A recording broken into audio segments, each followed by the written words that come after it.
இணைந்திருக்கிறோம் மக்களே, வணக்கம். நம்மளுடைய நிகழ்ச்சியூடாக இப்பொழுது நிகழ்ச்சியுடைய பிரதான பகுதியான தலைப்பு பகுதிகளே வந்திருக்கிறோம். தலைப்பு பகுதிகளே தினந்தோறும் நல்ல விடயங்களை கையெழுத்து கொண்டிருக்கிறோம். முந்தநாத்து பொங்கலை கொண்டாடி இருக்கிறோம். நேற்றைய தினம் மாட்டு பட்டி பொங்கலை கொண்டாடி இருக்கிறோம். இன்றைக்கு ஒரு காணும் பொங்கல் நாங்கள் ஏற்கனவே கையெழுத்துக்கிறோம். காணும் பொங்கல் என்பது உறவினர்கள் எல்லாரும் எல்லாத்த வீட்டையும் போய் சேர்ந்து ஒன்றாக பொங்கி காணும் என்ற அளவுக்கு சாப்பிடக்கூடியதான் அது காணும் பொங்கல்னு சொல்லுவோம். அந்த பொங்கலையும் சிறப்பித்துக் கொள்ளுங்கள். அதை தாண்டி நல்ல பல விடயங்கள் எல்லாம் நடந்தேறி கொண்டிருக்கும் பொழுது இன்னும் பல விடயங்கள், அதிர்ச்சி தரக்கூடிய விடயங்கள் நடந்து கொண்டிருக்கு. நாங்கள் காலைகளிலே இந்த பத்திரிகைகளை வாசிக்கும் பொழுதும் 32 லட்சம் ரூபாய் யாழ்ப்பாணத்திலே கொள்ளையடிக்கப்பட்டிருக்கிறது. அதுவும் இந்த தொலைபேசி அழைப்புகள் மூலமாக இருக்கிறது. இப்படி இருக்கும் பொழுதும் இது எல்லாம் எப்படி நடக்கிறது? 32 லட்சம் ரூபாய் கொடுக்கக்கூடிய அளவுக்கு யாழ்ப்பாணத்தவர்கள் அறிவாளிகளாக இருக்கிறார்களா ஒரு தொலைபேசி அழைப்பின் மூலம்? அல்லது அப்படி இந்த சமூக வலைத்தளங்களுக்குள் மூழ்கி இருக்கிறார்கள், அல்லது வெளி உலகம் தெரியாமல் இருக்கிறார்களா என்ற பல கேள்விகள் இருந்து கொண்டிருக்கிறது. 32 லட்சம் ரூபாய் என்பது அதுவும் இரண்டு பேரிடம் சேர்ந்த கொள்ளையிருக்கு. ஒருவரிடம் 29 லட்சம் ரூபாய், இன்னொருவரிடம் 2 லட்சத்துக்கு அதிகமான பணம் என்று 32 லட்சம் ரூபாயை ஒரே நாளில் பறிகொடுத்துக்காக பொழுது யாழ்ப்பாணத்தவர்கள் எங்கு என்ன சிந்தித்துக் கொண்டிருக்கிறார்கள் என்பதோட கேள்வி இருக்கு. ஆனால் இது தொடர்ச்சியாக பத்திரிகையிலே வந்து சிறிய சிறிய பணங்களாக இருந்தது இன்றைக்கு லட்சங்களை தாண்டி மில்லியன்களாக, கோடிகள் மில்லியன்கள் கோடிகளாக வாய்ப்புகளையும் தொட இருக்கிறது. இவ்வளவு பணம் யாழ்ப்பாணத்திடம் இருந்தாலும் அதை பாதுகாக்க முடியாமல் தான் தெரிகிறார்கள். 29 லட்சத்தை வச்சுக்கொண்டு இன்னும் பரிசு தொகை விழுந்திருக்கிறது என்று நினைத்து கொண்டு அதுக்கு பிறகு பணத்தை சேர்க்க வேண்டும் என்று நினைத்திருக்கிறார்கள். இதெல்லாம் ஏமாற்றக்கூடிய விடயமாக இருக்கும்போது இது தொடர்பான விழிப்புணர்வு மக்களுக்கு வேண்டிய விடயமாக இருக்கிறது. அப்ப இந்த தொலைபேசி அழைப்புகள் இது எவ்வாறு பணத்தை எங்களிடம் கொள்ளையெடுக்கிறார்கள், எப்படி எங்களுடைய தனிப்பட்ட தகவல்களை பெற்றுக் கொள்கிறார்கள், அதை எப்படி எங்களை அறியாமலேயே அவர்கள் பாவித்துக் கொள்கிறார்கள் என்பதெல்லாம் சிக்கலுக்குரிய விடயங்களாக இருக்கிறது. இதற்கு ஒரு பெரிய குழுக்களை இயங்கிக் கொண்டிருக்கிறது. அண்மையில் கூட கொழும்பிலே கடந்த வருடத்தின் இறுதி பகுதியிலே சீனாவிலிருந்து வந்திருக்கக்கூடிய 40 பேர் கொண்ட குழுவினர் இந்த சமூக ஊடகங்களை பயன்படுத்தி, தொலைபேசிகளை பயன்படுத்தி இந்த தகாத முறையில் அல்லது சட்டத்துக்கு எதிரான முறையிலே இந்த பணங்களை கொள்ளையிட்டுக் கொண்டிருப்பதாக மக்கள் மத்தியில் இருந்து அந்த குழுக்களை கைது செய்தார்கள். தொடர்ந்தும் கொழும்பு புறநகர் பகுதிகளில் இது தொடர்பான குழுக்களாக இயங்கியவர்கள் பல வீடுகளில் இருந்து கைது செய்யப்பட்டார்கள். அவர்களுடைய கிளைகள் எல்லா இடங்களிலும் இருக்கிறது. குறிப்பாக யாழ்ப்பாணம் வடமாகாணத்திலே யாழ்ப்பாணம் வவுனியா பகுதிகளிலும் இந்த கும்பல்கள் சார்ந்த சிலர் கைது செய்யப்பட்ட வண்ணம் இருக்கும்போது இது ஒரு பெரிய ஒரு வர்த்தகமாக மாறிக்கொண்டிருக்கிறது. நாங்கள் திரைப்படங்களில் பார்த்த சில விடயங்கள் இன்றைக்கு நிஜ வாழ்க்கையிலேயே நடந்து கொண்டிருக்கும் பொழுது இந்த விடயங்கள் தொடர்பாக இன்னும் பல அறிவுகளோடு இருக்கக்கூடிய என்னுடைய சக தொகுப்பாளினி கார்த்தியாயனி இதை பற்றி என்ன நினைக்கிறேன்? உங்களுடைய அனுபவங்கள் கூட இருக்கிற சொல்லுங்க. இல்லை, உண்மையில் 32 லட்சம் ரூபாவை அவர்கள் இழந்திருக்கிறார். இருவரும் சேர்த்து, ஒருவர் 2 லட்சம், மற்றவர் 39 லட்சத்தி சுமாராக இருக்கக்கூடிய தொகைகளை இழந்திருக்கிறார்கள். இப்படி இருக்கக்குள்ள இது ஒரு தொழில்நுட்பம் சார்ந்து அவர்களுக்கு அல்லது இந்த தொலைபேசி இந்த பேங்கிங் ஆப் யூஸ் பண்றதுல அவர்களுக்கு இருக்கக்கூடிய அவ்வளவுக்கு அவர்களுக்கு நாலேஜ் இல்லை அப்படின்றத தெளிவுபடுத்துது. உண்மையில் இப்படி பணங்களை பறிமுதல் செய்வதற்கு பல குழுக்கள் இயங்கி வருகிறது. அதுவும் குறிப்பாக வடமாகாணம் என்கின்ற பொழுது அங்க இருக்கக்கூடிய மக்களுக்கு இந்த சேமிப்பு பழக்கம் என்பது அதிகமாக இருக்குது. ஒப்பீட்டளவில் மற்றவர்களை விட சேமிப்பு என்பதுல இந்த தமிழர்கள் கொஞ்சம் அதிகமாக சேமித்து வைப்பவர்களாக தான் இருக்கிறார்கள். வங்கி கணக்குகளில் ஏதோ ஒரு தங்களால் முடிந்ததை சேமித்து வைக்கக்கூடிய பழக்கம் அவர்களுக்கு இருந்து கொண்டுதான் இருக்கிறது. அப்போ உங்களுடைய வங்கி கணக்குகளுக்கு நீங்கள் இந்த தொலைபேசி செயலிகளை தரவிறக்கம் செய்யறது, அதாவது தமிழ் இதெல்லாம் நாங்கள் தமிழ்ல சொன்னா சிலருக்கு விளங்காது. இந்த பேங்கிங் ஆப்ஸை வந்து நாங்கள் டவுன்லோட் பண்ணி அதன் மூலம் நாங்கள் இந்த பண பரிமாற்றங்கள்ல ஈடுபட்டு கொண்டிருக்கிறோம் என்று சொன்னா நாங்கள் சரியான கவனத்தோட இருக்கணும். எந்த ஒரு கொடுக்கல் வாங்கல்களை மேற்கொள்றதுக்கு முன்னாடியும் உங்களுக்கு அந்த வங்கியில இருந்து ஒரு ஓடிபி அப்படின்ற ஒரு விஷயம் உங்களுடைய போனுடைய மெசேஜுக்கோ அல்லது ஜிமெயிலோ என்ன ஒரு மெயிலாக இருக்கட்டும், நீங்கள் உத்தியோகபூர்வமாக குறித்த வங்கிக்கு வழங்கி இருக்கக்கூடிய அந்த தொலைத்தொடர்பிற்கு வந்து அந்த ஓடிபி என்ற ஒரு விஷயம் வரும். அந்த ஓடிபியினுடைய விரிவாக்கம் என்னவென்று சொன்னால் ஒன் டைம் பாஸ்வேர்ட். நீங்கள் அந்த குறிப்பிட்ட கால அளவுக்குள்ள அந்த ஒன் டைம் பாஸ்வேர்டை, அது ஒரு பாஸ்வேர்ட் மாதிரி உங்களை அடுத்த தற்காலத்து செல்லக்கூடிய பாஸ்வேர்ட் மாதிரி, அந்த பாஸ்வேர்டை நீங்க கொடுக்கறதன் மூலம் தான் நீங்க இந்த பேங்கிங் ஆப்ல டிரான்சாக்ஷன், அதாவது கொடுக்கல் வாங்கல்களை மேற்கொள்ளக்கூடியதாக இருக்கு. இந்த ஒன் டைம் பாஸ்வேர்ட், இப்போ உங்களுடைய ஏடிஎம் அட்டை என்ற ஒரு விஷயம் உங்களோட கையில இருக்குது. அதுல இருக்கக்கூடிய அந்த ஏடிஎம் கார்டு நம்பர், அதற்கு பின்னுக்கு இருக்கக்கூடிய அந்த 3 இலக்கங்கள், உங்களுடைய ஏடிஎம் அட்டையில் இருக்கக்கூடிய பெயர், இந்த 3 விஷயமும் இருந்தால் நாங்கள் எந்த ஒரு கொடுக்கல் வாங்கல்களையும் மேற்கொள்ளலாம். ஆனால் இங்க தடையா எது இருக்குன்னு சொன்னா இந்த ஓடிபி. நீங்கள் வங்கிக்கு எந்த தொலை தொடர்பு ஒருவேளை நீங்க போன் நம்பரை கொடுத்திருக்கலாம் அல்லது மெயில கொடுத்திருக்கலாம். இந்த ரெண்டுக்கும் வங்கி அனுப்பக்கூடிய ஓடிபியும் இருந்துச்சுன்னு சொன்னால் யாரும் உங்களுடைய ஏடிஎம் அட்டை என்றொன்று இல்லை, டெபிட் கார்டு, அதாவது வரவட்டையில் இருந்து காசை எடுத்துக்கொள்ளக்கூடியதாக இருக்கும். இது தொடர்பான போதிய அறிவு இங்க இருக்கக்கூடிய அதுவும் குறிப்பாக இந்த வயோதிபர்களுக்கு இல்லை என்பதுதான் உண்மையான ஒரு விடயம். உங்களுடைய ஏடிஎம் கார்டுல இருக்கக்கூடிய அந்த நம்பர் 12 இலக்கங்களை கொண்ட நம்பர்ன்னு நினைக்கிறேன். 12 இலக்கங்களை கொண்ட நம்பர். உங்களுடைய ஏடிஎம் கார்டுக்கு பின்னால் இருக்கக்கூடிய அந்த 3 இலக்கம் பின் நம்பர்ன்னு சொல்வார்கள். அந்த பின்னால் இருக்கக்கூடிய 3 நம்பர், உங்களுடைய ஏடிஎம் கார்டில் இருக்கக்கூடிய பெயர், இந்த 3ஐயும் இருந்தால் ஒருவர் கொடுக்கல் வாங்கல்களை மேற்கொள்ள வேண்டும். ஆனால் இங்க தடையா இருக்கிற விஷயம் என்ன? இந்த ஓடிபி என்றது நீங்கள் வங்கியில் எந்த தொலைபேசி இலக்கத்தை கொடுத்திருக்கிறீர்களோ அல்லது எந்த மெயில் மின்னஞ்சல் முகவரியை கொடுத்திருக்கிறீர்களோ அந்த 2ல் 1க்கு தான் அந்த ஓடிபி வரும். அதையும் உறுதிப்படுத்திக் கொள்ளுங்கள். அதையும் தாண்டி இன்னொரு விஷயத்தில் நீங்கள் கவனமாக இருக்க வேண்டும். இந்த பேங்கிங் ஆப்புக்கு இருக்கக்கூடிய ஐடி பாஸ்வேர்ட், அதுக்கு இருக்கக்கூடிய முகவரியும் அதுக்கு இருக்கக்கூடிய கடவுச்சொல்லும், இதுவும் உங்களுக்கு தனிப்பட்டதாக இருக்க வேண்டும். அதையும் நீங்கள் ரகசியமாக பாதுகாக்க வேண்டும். ஏனென்று சொன்னால் இப்ப பிஓசி ஆப் அல்லது குறித்த பிஓசி என்ற ஒரு பேங்கினுடைய செயலியூடாகத்தான் இது நடந்திருக்குது. அதற்காக அந்த வங்கி பாதுகாப்பற்ற வங்கி சேவை என்றால் இல்லை. அதை இந்த பணத்தை இழந்தவர்களுடைய பிழை, அவர்களுடைய தொழில்நுட்பம் சார்ந்து அவர்களுக்கு இருக்கக்கூடிய அந்த அறிவு குறைவு தான் இதற்கு மிக அடிப்படையான காரணமாக இருக்கிறது. அப்ப இந்த பேங்கிங் ஆப்ல நாங்க என்ன செய்யணும், இந்த ஐடி பாஸ்வேர்டை நாங்கள் பர்சனலா வச்சுக்கொள்ளணும். இன்னொரு இடத்துல எங்களுடைய ஆப் ஓபன் செய்யப்படுகிறது அல்லது இப்ப உங்களுடைய ஆப்பை நான் என்னுடைய தொலைபேசியிலயோ அல்லது என்னுடைய கணினியிலயோ நான் அதை ஓபன் பண்றேன்னு சொன்னா உங்களுக்கு ஒரு மெசேஜை பேங்க் அனுப்பும். இப்படி ஒரு இடத்துல நீங்கள் ஓபன் பண்றீங்க, அது நீங்கள் தானா அப்படின்னு உறுதிப்படுத்தி பேங்க் ஒரு மெசேஜ் அனுப்பும்.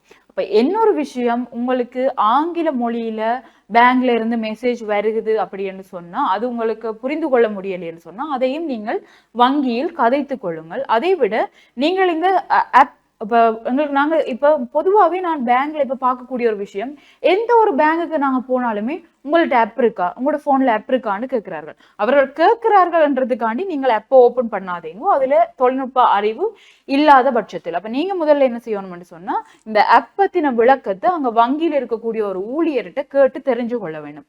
அதை சரியான விளக்கத்தோடு உங்களுக்கு சொல்ல வேண்டிய பொறுப்பும் அவர்களுக்கு இருக்கிறது. அவர்கள் சரியான முறையில உங்களுக்கு அதை தகவல்களை வழங்கல, அறகுறையாக வழங்குகிறார்கள், இல்லை சலித்து கொண்டு வழங்குகிறார்கள் என்று சொன்னால் உரிய முறையில் அவர்கள் மேல் முறைப்பாடு செய்யுங்கள். ஏனென்று சொன்னால் சரியான முறையில் அவர்களுக்கு விளக்கம் கொடுக்கப்பட்டிருந்தால் சில வேளைகள்ல இந்த 32 லட்சமும் அந்த பணம் இழந்தவர்களிடம் பாதுகாக்கப்பட்டிருக்கலாம். சரியான முறையில் வங்கி ஊழியர்களிடமும் நாங்கள் கேட்கக்கூடிய ஒரு விடயம், வாடிக்கையாளர்கள் வருகிறார்கள், உங்களுக்கு ஒரு டார்கெட் இருக்குது என்றதுக்காக இந்த வங்கி ஆன்லைன் ஆப்பை டவுன்லோட் பண்ணுங்க, உங்களோட ஸ்மார்ட் போன் இருக்கா ஆன்லைன் ஆப்பை டவுன்லோட் பண்ணுங்க என்ற நோக்கத்துல மட்டும் வரக்கூடியவர்களுக்கு இந்த ஆன்லைன் ஆப்பை செய்து கொடுக்க வேண்டாம். அவர்களுக்குரிய சரியான விளக்கத்தை கொடுங்கள். சிலருக்கு இமெயில் எப்படி பாவிப்பது என்பது கூட தெரியாத அளவுக்கு நேற்றைய தினம் பத்திரிகையில் வந்தது, வன்னி பிரதேசத்தில் 50% மாணவர்களுக்கு இமெயில் எப்படி யூஸ் பண்றது என்றது கூட தெரியாம இருக்குது. அப்ப இப்படி இருக்கக்கூடியவர்கள் எங்களுடைய சமூகத்தில் இருக்கிறார்கள். அது நார்மலான ஒரு விஷயம் தான். எங்களுக்கு ஒரு ஆப்பை யூஸ் பண்ண தெரியல, ஒரு சாஃப்ட்வேரை யூஸ் பண்ண தெரியலன்றது ஒரு பாவமும் இல்லை, ஒரு பிழையும் இல்லை. அதை நாங்கள் பயன்படுத்த வேண்டும் அப்படின்னு சொன்னா அதை பற்றின விளக்கங்களை நாங்கள் பெற்றுக்கொள்ள வேண்டிய பொறுப்பு எங்கள்கிட்ட தான் இருக்குது. அதை விளங்கப்படுத்த வேண்டிய பொறுப்பும் குறித்த வங்கி ஊழியர்களிடம் இருக்குது. இன்றைக்கு நாங்கள் அதிகமா சில வங்கிகள்ல பார்க்கக்கூடிய விஷயம் என்னன்னு சொன்னா ஊழியர்கள், ஆனா நாளடைவில் இந்த ஊடகங்களோட பாவனை மற்றது யாராவது ஒரு ஊழியர் செய்யற பிழை சமூகத்துக்கு உடனே வெளியில வருதுன்ற பொழுது அந்த ஊழியர்கள் எல்லாரும் இப்ப கொஞ்சம் அன்பா பாசமா கனிவா நடந்து கொள்ற மாதிரி இருக்குது. ஆனா குறிப்பிட்ட காலப்பகுதிகளுக்கு முன்னம் எல்லா இந்த வங்கி ஊழியர்கள், அதுவும் இந்த குறிப்பாக இந்த அரச வங்கி ஊழியர்கள் எல்லாம் வல் சொல்லுண்டு விழுகிறத நாங்கள் பார்க்கக்கூடியதாக இருக்கு வங்கியில். அதுவும் இந்த வயசு போனவர்கள், அவர்களுக்கு உண்மையில் இது சார்ந்த விளக்கங்களை கொடுக்க வேண்டிய பொறுப்பு எங்களுக்கு இருக்குது. தயவு செய்து அதை கொஞ்சம் பார்த்து கொண்டிருக்கக்கூடிய வங்கி ஊழியர்கள் மற்றும் அரசு நிதி நிறுவன ஊழியர்கள் புரிந்து கொள்ளுங்கள். இப்ப நாங்கள் ஒரு பாவனையாளர்களா, ஒரு வரவட்டை பாவனையாளர்களா எங்களுக்கு இருக்கக்கூடிய பொறுப்பு என்னவென்று சொன்னால் இந்த பின் நம்பர் என்று சொல்வார்கள். இந்த கார்டு, டெபிட் கார்டினுடைய பின் நம்பர், இந்த ரகசிய குறியீட்டு இலக்கத்தையும் நாங்கள் யாருக்கும் வழங்கக்கூடாது.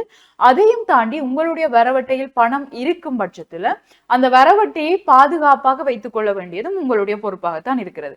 வங்கி உங்களுடைய பணத்தை மீள கையளிக்கும் அல்லது இதற்குரிய நடவடிக்கைகள் எடுக்கப்படும் என்ற பட்சத்துல உங்களுடைய பணத்தை சூறையாடுவதற்கு இங்க பலர் காத்து கொண்டு இருக்கிறார்கள். இப்படி அதுக்கண்டே எப்படி எங்களுடைய வடிவேல் சொல்ற மாதிரி ரூம் போட்டு யோசிப்பாங்களான்ற மாதிரி இதுக்கண்டே சரியான திட்டங்களை மேற்கொண்டு எப்படி யார்கிட்ட இருந்து பணங்களை பறிமுதல் செய்யலாம் என்றவாறு பல திட்டங்களோடு தான் இங்க பலர் காத்து கொண்டிருக்கிறார்கள். தயவு செய்து வரவட்டை பாவனையாளர்கள் இந்த வங்கியில இந்த ஆன்லைன் ஆப் நிகழ்நிலை செயலியை பயன்படுத்துபவர்களும் கொஞ்சம் கவனமாக இருந்து கொள்ளுங்கள். அதை விட இன்னொரு விஷயம், இந்த ஸ்கேம் கோல் அப்படின்ற ஒரு விஷயம், உங்களுடைய தொலைபேசிக்கு வரக்கூடிய ஸ்கேம் கோல், போன் எடுத்து எப்படி சொல்லுவார்கள் சொன்னால், அதிகம் இப்ப நாட்டில் இருக்கக்கூடிய பாரியளவான குடும்பங்கள் நடுத்தர குடும்பங்களாகத்தான் இருக்கிறது. அதையும் விட தனிமையில் வீட்டில் இருக்கக்கூடிய பெண்கள் ஏதாவது நிதி தேவை இருக்கலாம், அல்லது இன்றைக்கு இது 2-3 நாட்களுக்கு முன்ன பத்திரிகையில் வந்திருக்கக்கூடிய செய்தி என்னவென்றால், அதிகமான கடன்கள், நுண்நிதி கடன்கள் ஏன் வாங்கப்படுகிறன்னு சொன்னால் அன்றாட சாப்பாட்டிற்காக வாங்கப்படுகிறது. அப்ப இப்படியான நிலையில் இருக்கக்கூடிய குடும்பங்கள் இருப்பவர்களுக்கு அதிர்ஷ்ட லாபத்துல ஒரு பணம் வருகிறது, அல்லது எங்களுக்கு இலவசமாக ஒரு பணம் கிடைக்கிறது என்றேக்குள்ள நாங்கள் அதை பெற்றுக்கொள்ளக்கூடிய ஆவலோடு தான் இருப்போம். என்னன்னா எல்லாரும் மனிதர்களான, ஒரு பணம் எங்களுக்கு வருதுன்னு சொன்னா ஓகே, அது ஏதோ ஒன்றுல அதிர்ஷ்டம் எங்களுக்கு வந்திருக்கு, அப்ப அந்த பணம் எங்களுக்கான அதை பெற்றுக்கொள்வோம் என்ற ஆர்வத்தில் நாங்களும் அந்த பணத்தை பெற்றுக்கொள்வதற்கு என்ன நடவடிக்கையும் எடுப்போம். இப்ப இப்படி வரக்கூடிய போன் கால்ஸ்ல முதல்ல உங்களுக்கு சொல்லக்கூடிய விஷயம், குறித்த தொலைத்தொடர்பு நிறுவனங்களின் பெயர்களை தான் அவர்கள் பயன்படுத்திக் கொள்கிறார்கள். முன்னெச்சரிக்கை நோக்கம் கருதி அந்த நிறுவனங்களை இங்கு குறிப்பிடுவதும் பிழை கிடையாது. அதுவும் குறிப்பாக இந்த டயலாக், மொபிடெல், ஏர்டெல் இந்த மாதிரி நாங்கள் யூஸ் பண்ணக்கூடிய சிம் அந்த குறித்த நெட்வொர்க்கினுடைய நம்பர் பெயர்களை சொல்லி உங்களுக்கு இதில் ஒரு அதிர்ஷ்ட லாபம் விழுந்திருக்கிறது, உங்களுக்கு சீட்டிலிப்பில் உங்களுடைய பெயர் விழுந்திருக்கிறது, நீங்கள் இந்த பணத்தை கொழும்பில் பெற்றுக்கொள்வீர்களா அல்லது நீங்கள் வாழக்கூடிய பிரதேசத்திலேயே எங்கேயாவது பெற்றுக்கொள்ளக்கூடிய வாய்ப்பு இருக்கிறதா என்று கேட்கிறார்கள். அப்ப உண்மையில் கொழும்பிற்கு பெற்றுக்கொள்ளக்கூடியதற்கான வாய்ப்பு இல்லை என்ற பட்சத்துல அதற்கு பிறகுதான் அவர்கள் எடுக்கக்கூடிய நடவடிக்கை என்னவென்று சொன்னால், அப்படி என்றால் உங்களுடைய வங்கி கணக்குகளை எங்களுக்கு தாருங்கள், அதற்கு நாங்கள் இந்த மணி டிரான்ஸ்ஃபர் செய்யறோம் அப்படின்னு சொல்லி. அப்ப கொழும்புக்கு போக தேவையில்லை, எனக்கு வர்ற காசை நான் இந்த அக்கௌண்ட்லயே வாங்கி கொள்ளலாம் அப்படி என்று சொல்லி என்ன செய்யறார்கள், முதல்ல அக்கௌண்ட் நம்பரை கொடுக்கிறார்கள். அப்ப இந்த ஏடிஎம், அந்த டெபிட் கார்டு, இந்த ஏடிஎம் இந்த தொடர்பான இந்த ஆன்லைன் ஆப் தொடர்பான அறிவில்லாதவர்கள் என்ன செய்கிறார்கள், தாங்கள் ரகசியமாக வைத்துக் கொள்ள வேண்டிய இந்த ரகசிய இலக்கங்களை, ஐடி, பாஸ்வேர்ட் எல்லாத்தையுமே அந்த அதிர்ஷ்ட லாபத்தில் வரக்கூடிய பணத்தின் மூலம் ஏதோ ஒரு நம்பிக்கை தான், எங்களுடைய வீட்டு கடன் தீர்ந்து விடும், அல்லது பிள்ளைகளுக்கு ஏதாவது ஒன்றை செய்து விடலாம், அல்லது ஏதாவது ஒரு சொத்தொன்றை வாங்கலாம் என்ற ஒரு நம்பிக்கையில் அவர்களும் என்ன செய்கிறார்கள், அது ரகசியமாக வைத்திருக்க வேண்டியவற்றையும் நாம் ஒரு நம்பிக்கையின் பேரில் அவர்களுக்கு கொடுத்து விடுகிறார்கள். அதன் விளைவுதான் இந்த 32 லட்சம் ரூபாவை இன்னைக்கு 2 இழந்திருக்கிறார்கள் என்ற பொழுது, அதுவும் ஒருவர் முதியவர் ஒரு 22 லட்சம் ரூபாவை தன்னுடைய வங்கி கணக்கில் வைத்திருக்கிறார் என்று சொன்னால், சில வேளை அது இவ்வளவு காலம் உழைத்து தன்னுடைய வயோதிப காலத்தில் தனக்கென்று இருக்க வேண்டும் என்று சேர்த்து வைத்த சொத்தாக கூட இருக்கலாம், அல்லது பிள்ளைகள் அவர்களுக்கு சேர்த்து வைத்த சொத்தாக கூட இருக்கலாம். அநியாயமாக பணத்தை இழக்காதீர்கள். உங்களுடைய பணம், உங்களுடைய ரகசிய இலக்கங்கள் தொடர்பாக சரியான அவதானமாக இருங்கள். இன்னொருவரிடம் அதை கேட்டு தெரிந்து கொள்வதற்கு தயக்கம் அடைய வேண்டாம். இன்னொருவருக்கு தொழில்நுட்ப அறிவு இருக்கிறது என்று சொன்னால், வங்கி தொடர்பாக நாங்கள் எப்படி முன்னெச்சரிக்கையாக இருக்க வேண்டும், இந்த வங்கி இலக்கங்கள், ரகசிய இலக்கங்கள் தொடர்பாக நாங்கள் எப்படி முன்னெச்சரிக்கையாக இருக்க வேண்டும் என்று சரியான விளக்கங்களை நீங்கள் கேட்டு தெரிந்து வைத்துக் கொள்வது உங்களுடைய பொறுப்பு. உங்களுடைய பணம், நீங்கள் தான் பொறுப்பாக இருக்க வேண்டும். இவைதான் முக்கியமான விஷயங்கள். அதை விட இந்த ஸ்கேம் கோல், ஸ்கேம் மெயில் அதெல்லாம் நீங்கள் கொஞ்சம் கவனமா இருக்க வேண்டும். இந்த வாட்ஸ்அப்ல தேவையில்லாம நீங்க குரூப்ல இணைகிறதையும் தவிர்த்து கொள்ளலாம். இந்த வாட்ஸ்அப் அப்படின்ற செயலியை நாங்கள் அதிகமா இப்ப எல்லாருமே நாங்கள் பாவித்து கொண்டு வருகிறோம். பாடசாலை காலங்களில் குறிப்பாக இந்த பெற்றோர்கள் எல்லாருமே இப்ப பாடசாலை பிள்ளைகளுக்கு கூட ஒவ்வொரு குரூப் ஓபன் பண்ணி அதுல ஹோம்ஒர்க் போடுறது, இதை பிரிண்ட் பண்ணிட்டு வாங்கணும் ஆசிரியர்கள் சொல்றது, ஆசிரியர்களுக்கு ஒரு குழு, வேலை செய்யற தளங்களுக்கு ஒரு குழு, இதையெல்லாம் தவிர இந்த பொது நிறுவனங்கள்ல இருக்கக்கூடிய குழுக்கள்ல இணைகிறத நீங்கள் தவிர்த்து கொள்றது நல்ல. ஏன்னு சொன்னா, அங்க இருக்கக்கூடிய தரவுகள் ஒன்று திருட்டு போகலாம், அல்லது அந்த பொது நிறுவனங்கள் எங்களுடைய தரவுகளை இன்னொருவருக்கு விற்பனை செய்யக்கூடிய சந்தர்ப்பங்களும் இருக்குது. அப்ப நாங்க யோசிக்கலாம், நான் எங்கட தரவுகளை வித்து அவங்களுக்கு என்ன ஆக போகுது அப்படின்னு சொல்லி. இப்ப எங்களுடைய தரவுகள் எல்லாம், எங்களுடைய போன் நீங்க சாதாரணமா நீங்க ஒரு நார்மல் மெசேஜ் எடுத்து பாத்தீங்கன்னு சொன்னா, ஏதோ நிறுவனங்கள்ல இருந்தெல்லாம் எங்களுக்கு அட்வர்டைஸ்மெண்ட் வந்திருக்கும், இன்றைக்கு இந்த ஆஃபர் போகுது, உங்களுக்கு அது தேவையா. அப்ப எங்களுடைய போன் நம்பர் அந்த நிறுவனத்துக்கு எப்படி போனது என்று நாங்கள் எப்பயாச்சும் ஒரு நாள் சிந்தித்து இருக்கிறோமா? இப்ப எங்களுடைய தரவுகளை ஏதோ ஒரு நிறுவனம் அவர்களுக்கு விற்பனை செய்திருக்குது. இதனால எங்களுக்கு என்ன லாபம் இருப்பதுன்னா, எங்களுக்கு ஒரு லாபம் இல்லை. அவர்களுடைய விளம்பரப்படுத்தலுக்காக எங்களுடைய தனி தொடர்பு இலக்கங்கள் விற்பனையாகப்படுது. இன்னொரு பக்கம் இதை விற்பனை செய்யக்கூடிய நிறுவனங்களுக்கு பாரியளவான பொருளாதார நன்மை கிடைக்குது. இப்ப இதுகளிலிருந்து நாங்கள் எப்படி இதுகளெல்லாம் தவிர்த்து கொள்ள வேண்டும் என்று சொன்னால், தேவையில்லாத வெப்சைட்ஸுக்குள்ள நாங்க போறதை தவிர்க்கணும். முதலாவது அதை நீங்க கவனமா பார்த்துக்கொள்ளணும். இந்த பாதி இங்க இருக்கக்கூடிய ஒரு ஒரு வயதுக்கு மேற்பட்டவர்களுக்கு இந்த ஸ்மார்ட் போன் அப்படின்றது எப்படி பயன்படுத்துறதுன்றது தெரியாது. இப்ப சில பேர் எல்லாமே அதை நாங்க போன் பண்றதுக்கும் எங்கள் உறவினர்களோட கதைக்கிறதுக்கும் தான் வச்சிருக்கிறோம் அப்படின்னு சொல்லுவார்கள். ஆனால் தேவையில்லாத பக்கங்கள் வெப்சைட்ஸுக்குள்ள தேவையில்லாம போய் உங்களுடைய பிரைவசியை இழக்க வேண்டிய சூழ்நிலைகள் அதிகம் இருக்கிறது. தயவு செய்து ஸ்மார்ட் போன் யூஸ் பண்ணுபவர்கள் கொஞ்சம் தெளிவாக நீங்கள் இருந்து கொள்ள வேண்டிய சூழல் இப்பொழுது உருவாகி இருக்கிறது. அப்ப தேவையில்லாத வெப்சைட்ஸுக்குள்ள நீங்க போறதை தவிர்த்து கொள்ளணும். அதை விட இந்த தேவையில்லாத குரூப்ஸ், வாட்ஸ்அப் குரூப்ஸ், இப்ப சிலதெல்லாம் சில காணொளிகள் போடுறது, மற்றது செய்திகளை போடுறது அப்படின்னு சரியான பாதுகாப்பு தளங்கள் மிக்கக்கூடிய இடங்களும் இருக்கிறது. ஆனால் இப்படியான அதற்கு நிகராக இப்படியான தளங்களும் இருக்கிறது. ஒரு குறித்த கடையில நாங்க வாடிக்கையாளராக இருப்பினும் அவங்களோட குரூப்புக்குள்ள போய் ஜாயின் ஆகுறது, இதெல்லாம் அவங்களுக்கு தேவையில்லாத ஒரு விஷயம். ஆஃபர் வருதுன்னு சொன்னா அவர்களுடைய உத்தியோகபூர்வமான வலைத்தளங்கள்ல அவர்கள் உத்தியோகபூர்வமான வெப்சைட்ஸ்ல போடுவார்கள். எங்களுக்கு ஆஃபர்ஸை பார்க்கணும்னா நாங்கள் அடிக்கடி அந்த வெப்சைட்ல விசிட் பண்ணி பார்த்துக்கொள்ளலாம்.